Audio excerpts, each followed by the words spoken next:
नमस्कार दोस्तों, स्वागत है आपके अपने चैनल पर जहां हम बाइबल और ईसाई जीवन से जुड़े सवालों पर चर्चा करते हैं।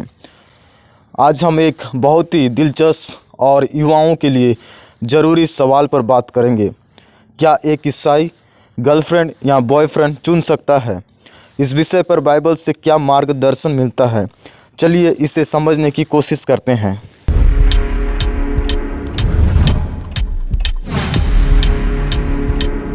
पहली बात है दोस्तों, बाइबल में गर्लफ्रेंड या बॉयफ्रेंड जैसे शब्दों का सीधे तौर पर उल्लेख नहीं है, लेकिन बाइबल में रिश्तों के बारे में कुछ महत्वपूर्ण सिद्धांत दिए गए हैं।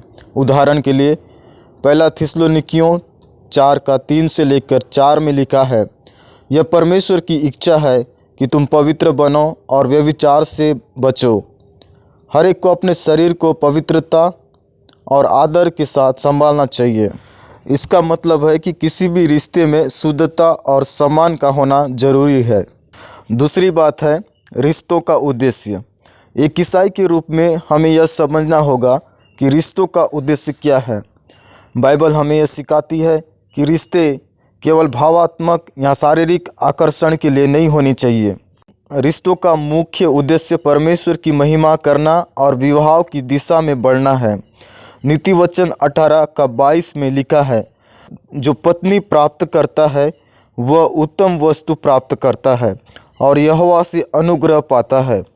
इसका मतलब है कि एक रिश्ते को गंभीरता और उद्देश्य के साथ देखना चाहिए, केवल समय बिताने या मनोरंजन के लिए नहीं। और तीसरी बात है विश्वास का महत्व। दूसरा कुरिन्थियों 6:14 हमें सिखाता है, अविश्वासियों के साथ असमान जुए में न जुटो। यदि आप एक ईसाई हैं तो यह बहुत महत्वपूर्ण है कि आपकी गर्लफ्रेंड या बॉयफ्रेंड भी परमेश्वर में विश्वास रखता हो। एक ऐसा साथी चुनें जो आपके विश्वास को मजबूत करे, न कि उसे कमज़ोर। चौथी बात है दोस्तों, रिश्तों में शुद्धता बनाए रखना बहुत ज़रूरी है। कुरिन्थियों 6:18 में लिखा है, व्यभिचार से भागो। इसका मतलब है कि हमें अपने रिश्ते में आत्मसंयम और मर्यादा बनाए रखना चाहिए। एक ईसाई रिश्ते का आधार प्रेम, आदर और शुद्धता होना चाहिए। अगर आप किसी रिश्ते में हैं तो सुनिश्चित करें कि आप दोनों एक दूसरे की सीमाओं का सम्मान करते हैं। और पांचवी बात, प्रार्थना और परमेश्वर की इच्छा जानना।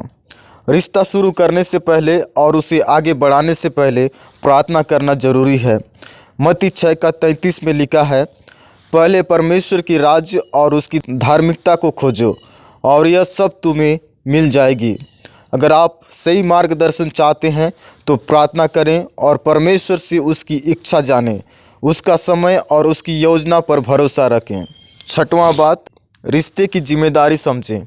एक रिश्ते में होना केवल अपने लिए नहीं है, बल्कि यह एक जिम्मेदारी है। इफिसियों 5:25 में लिखा है, हे पतियों अपने पत्नियों से प्रेम करो, जैसा मसीह ने चर्च से प्रेम किया और अपने आप को उसके लिए दे दिया। यह हमें सिखाता है कि प्रेम का अर्थ केवल भावनाओं तक सीमित नहीं है, बल्कि यह त्याग और समर्पण का भी प्रतीक है। तो दोस्तों, सवाल यह नहीं है कि एक ईसाई गर्लफ्रेंड या बॉयफ्रेंड चुन सकता है या नहीं, बल्कि सवाल यह है कि क्या वह रिश्ता परमेश्वर की इच्छा और बाइबल के सिद्धांत के अनुसार है। अगर आप रिश्ते में हैं या किसी के साथ रिश्ता शुरू करना चाहते हैं तो यह सुनिश्चित करें कि वह रिश्ता शुद्ध, सम्मानपूर्ण और परमेश्वर की महिमा करने वाला हो। अगर यह वीडियो आपके लिए उपयोगी रहा हो तो इसे लाइक करें, शेयर करें और हमारे चैनल को सब्सक्राइब करना न भूलें। अगले वीडियो में फिर मिलेंगे, तब तक परमेश्वर की आशीष आप पर बनी रहे। धन्यवाद।